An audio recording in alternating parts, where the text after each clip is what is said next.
Hear the word of the Lord. The Book of Wisdom of Solomon, chapter 15. Benefits of worshipping the true God.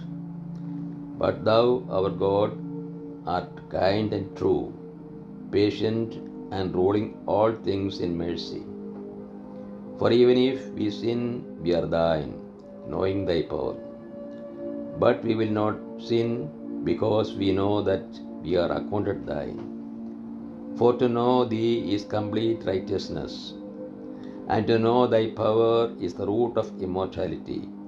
For neither has the evil intent of human art misled us, nor the fruitless toil of painters, a figure stained with varied colors, whose appearance arouses yearning in fools, so that they desire the lifeless form of a dead image. Lovers of evil things and fit for such objects of hope are those who either make or desire or worship them. The foolishness of worshipping clay idols. For when a potter kneads the soft earth and laboriously molds each vessel for our service, he fashions out of the same clay both the vessels that serve clean uses and those for contrary uses, making all in like manner. But which shall be the use of each of these, the worker in clay decides. With misspent toil he forms a futile god from the same clay.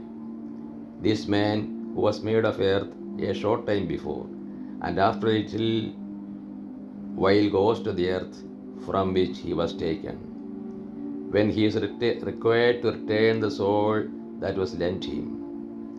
But he is not concerned that he is destined to die, or that his life is brief, but he competes with workers in gold and silver, and imitates workers in copper, and he counts it his glory that he molds counterfeit gods.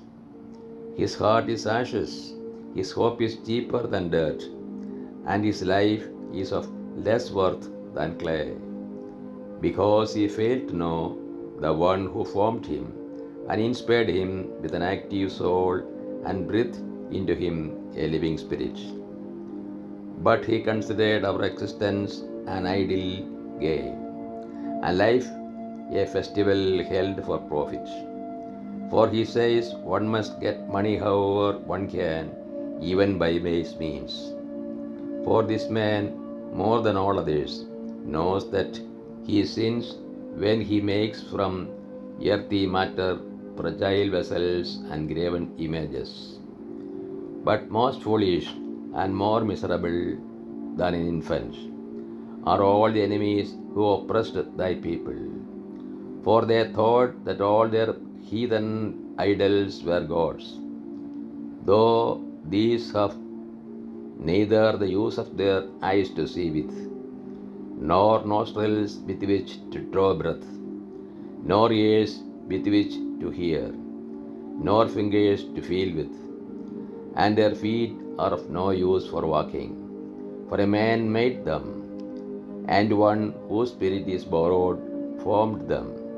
For no man can form a God which is like himself. He is mortal, and what he makes with lawless hands is dead.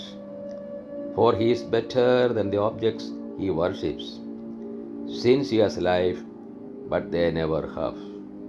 Serpents in the desert. The enemies of thy people worship even the most hateful animals, which are worse than all others, when judged by their lack of intelligence. And even as animals, they are not so beautiful in appearance that one would desire them. But they have escaped both the praise of God and His blessing. This is the word of the God to us. O Lord, open our heart that we put in the practice that which you have revealed to us.